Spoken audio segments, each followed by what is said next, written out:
দেশের প্রধান পর্যটন কেন্দ্র কক্সবাজার সমুদ্র সৈকত, কিন্তু শুভ্র বালির এই সৈকতের যেখানে সেখানে দেখা মেলে ময়লা আবর্জনার, যার মধ্যে প্রায় 12.5% থাকে প্লাস্টিক ময়লা।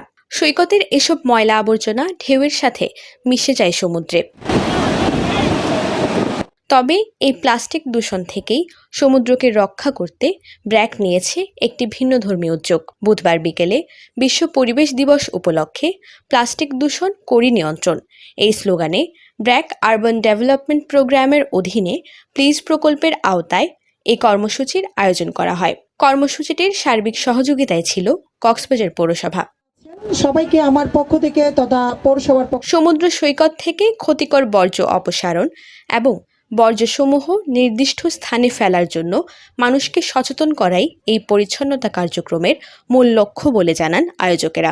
এই উদ্যোগ যদি আমরা সফলভাবে নিতে পারি তাহলে এই প্লাস্টিকের দূষণ থেকে আমরা আসলে বাংলাদেশকে রক্ষা করতে পারবো, কক্সবাজারকে রক্ষা করতে পারবো। কারণ কক্সবাজার বিশ্বের একটা বৃহৎ সমুদ্র সৈকত, যেখানে মানুষ ঘুরতে আসে এর সৌন্দর্য উপভোগ করার জন্য।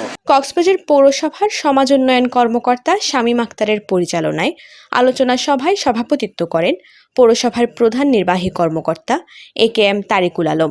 এ সময় তিনি বলেন, পরিত্যক্ত প্লাস্টিক দিয়ে ডাস্টবিন তৈরি করার উদ্যোগ নিয়েছে কক্সবাজার পৌরসভা, যার ফলে প্লাস্টিক দূষণ কমবে বলে আশা করেন তিনি। এই প্লাস্টিকগুলোকে সংগ্রহ করে রিইউজ করার একটা ব্যবস্থা আমরা করেছি।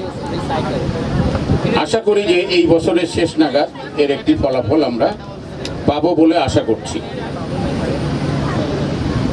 এগুলো দিয়ে বিন তৈরি হবে, যেই বিনে আপনারা আবার ময়লা ফেলতে পারবেন।